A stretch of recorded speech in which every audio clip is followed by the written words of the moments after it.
आज के इस क्लास के अंतर्गत देखिए, आज का हमारा प्रश्न है कि हिंदुस्तान में धुमंतु खेती के लिए स्थानीय नाम बताइए। प्रश्न क्या है कि हिंदुस्तान में धुमंतु खेती के लिए स्थानीय नाम बताएं, यानी कि जहाँ पर धुमंतु खेती की जाती है तो उस जगहों के नाम बताने हैं। तो देखिए, धुमंतु खेती क्या है? आपने नाम सुना है झूम खेती। तो झूम खेती कैसे की जाती है? तो वनों की कटाई कर कर झूम खेती की जाती है, फिर वहां पर उस पर फसल उगाई जाती है। तो इसमें व्यक्ति एक जगह पर 2-3 सालों तक खेती करता है, फिर वहां दूसरी जगह पर चले जाता है, फिर वहां पर वनों की कटाई करता है, फिर उसके ऊपर खेती करता है, फिर वहां दूसरी जगह पर चला जाता है। तो ऐसे यहाँ क्रम चलता रहता है। तो इसमें व्यक्ति एक जगह को छोड़कर दूसरी जगह पर क्यों जाता है, यह प्रश्न हमारा उठता है। क्यों जाता है? क्योंकि हम बार बार एक ही जगह पर खेती करते हैं तो जो मिट्टी होती है उसकी उर्वरता शक्ति घट जाती है।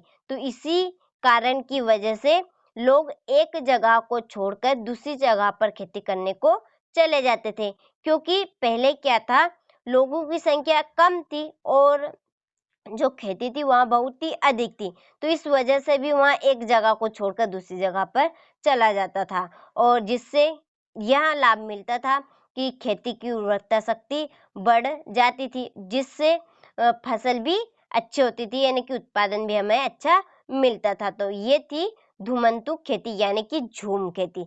तो अब हिंदुस्तान में धुमंतु खेती के स्थानीय नाम कौन कौन से हैं, हम देखेंगे इस प्रश्न के दौरान। तो पहले तो आप अच्छे से हेडिंग डालिएगा, तो ताकि 2 नंबर का जो प्रश्न है थोड़ा सा आपको बड़ा लगने लगे, इसलिए आप इस तरह से हेडिंग डालिएगा पहले कि हिंदुस्तान में धुमंतु खेती के लिए स्थानीय नाम निम्न है। नंबर 1 धया, नंबर 2 पेदा, नंबर 3 वेवर, नंबर 4 नेवड़, नंबर 5 झूम, नंबर 6 पोड्रू, नंबर 7 खकाद, नंबर 8 है कुमरी। तो ये 8 स्थानीय नाम है। तो ऐसे ही कुछ स्थानीय नाम है।